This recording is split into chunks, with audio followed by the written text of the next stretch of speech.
Yes, Redzone TV kwoli webale kubanga okyagoberera byonna gy'osinzira okubanga gy'otulabira kyokola kya mutawaana nnyo gw'atambula naffe ku mukutu ogwa Redzone TV nawe atanaba kubanga osubscribinga nyongera okukusaba n'okukujjukiza nti akkirira wansi awo olaba ekigambo subscribe kikwateko kwata kade aka notification abere nga tomisinga nsonga yonna njagala kuwa kubikwata ku mubaka amanyiddwa nga Honorable Segirinya Muhammad ono nga yakiikirira constituency emanyiddwa nga Kawempe North constituency mu parliament yene ye11 ku kadi ey'ekibiina ekya National Unity Platform. Honorable Segirinya Muhammad mumanyi embeera yonna gy'abadde ayitamu, mumanyi ebibadde bigenda mu maaso ku bulamu bwa Honorable Segirinya, wabula olwaleero mawulire ga ssanyu genjagala okubanga nkuwa nti Honorable Segirinya oluvannyuma lw'ebbanga eddene ng'abonaabona n'obulwadde oluvannyuma lw'okuba nti yali yasibwa mu kkomera ebbanga eryo lyonna, wabula kansooke nkuwe eddoboozi ly'omuyambi we ono then nzije mbere ngate nkutuusaako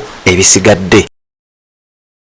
Olunaku abawe musera njala okubategeeza nti Honorable Muhammad Segirinya akubye ku matu era saawa yonna tugenda kuba bataka mu ggwanga Uganda okwongera okubaweereza nga bwe yali aweereza bulijjo.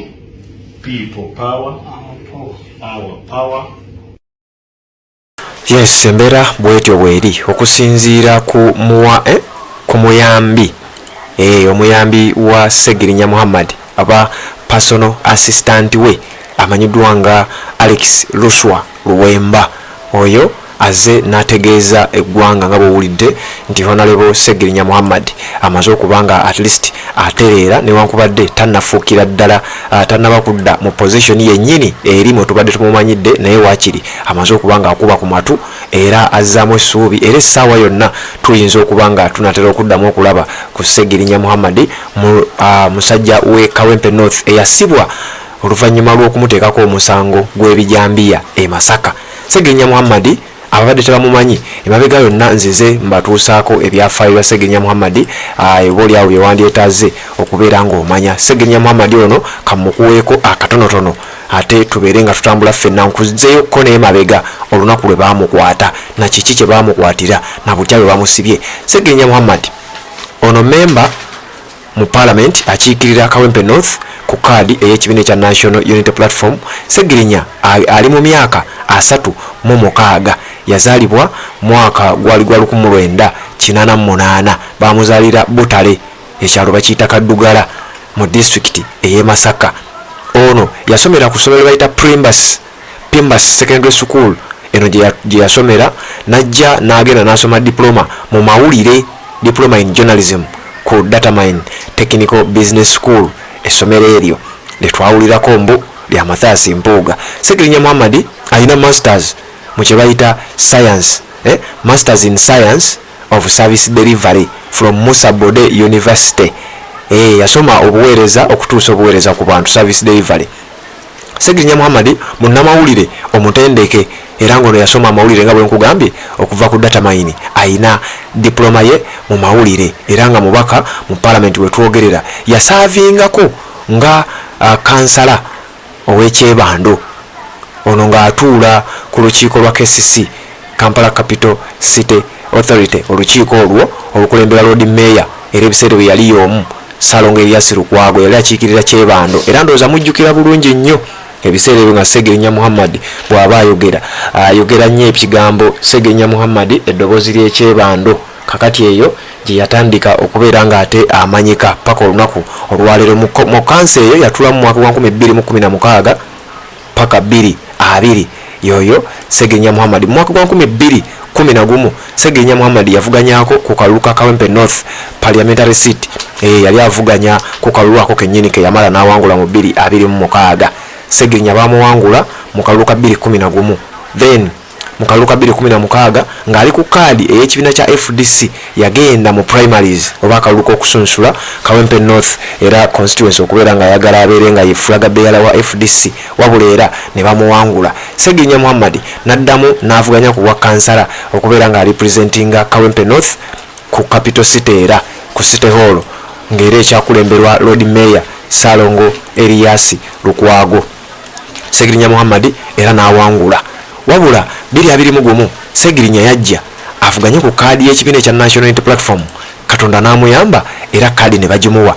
Ebiseera ebyo Segirinya nga tebannamuwa kaadi waaliwo abamu ku baali baagala kaadi eyo, ng'omu ku bo yali Kidandala Sulaiman Kidandala mumumanyi, naye nga Kidandala yali omu ku batuula ku kakiiko akaali kagaba kaadi, wabula olwa pressure abantu gye baateekawo nga bagamba ffe Segirinya gwe tumanyi era gwe twagala abeere ng'akwata kaadi eyo. Oluvannyuma ekibiina kya National Unity Platform baakwata kaadi ya Kawempe North ne bagiwa Segirinya Muhammad, era najja n'avuganya mu kalulu ka 2021. Segirinya yawangula n'afuuka omubaka owa Kawempe North mu Parliament ng'ali ku kaadi y'ekibiina ekya National Unity Platform.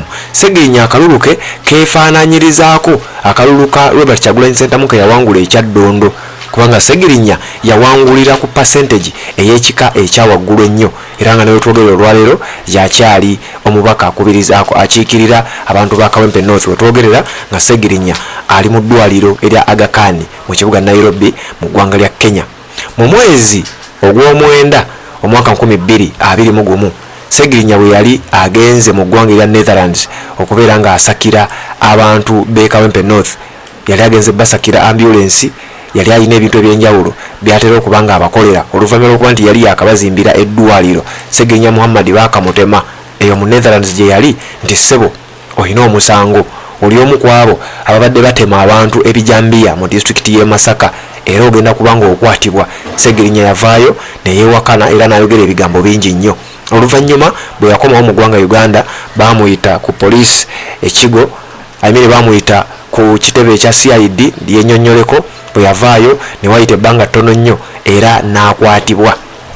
Segirinya Muhammad ne munne Alan Sewanyana baatwalibwa mu kkomera babeere nga basibwa oluvannyuma lw'okubanga kooti yali ebataddeko omusango ogwo. Emisango gyatambula.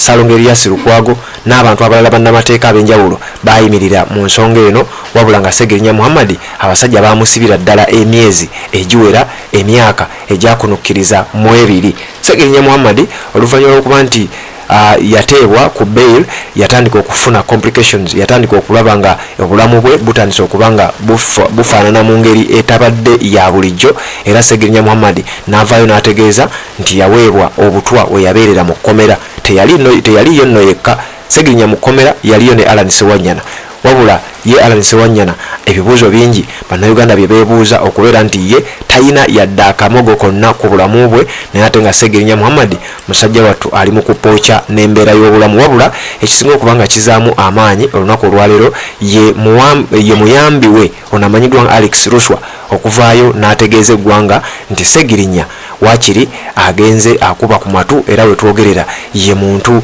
ayina essuubi okubeera ng'akomawo bannayuganda addemu aweereza abantu be, newankubadde tannaba kufaanana nga bwe tumwagala oba nga bwe tumumanyidde, naye nga wetwogerera Segirinya agenze atereera okusinziira ku bulwadde engeri gye bumulumyemu.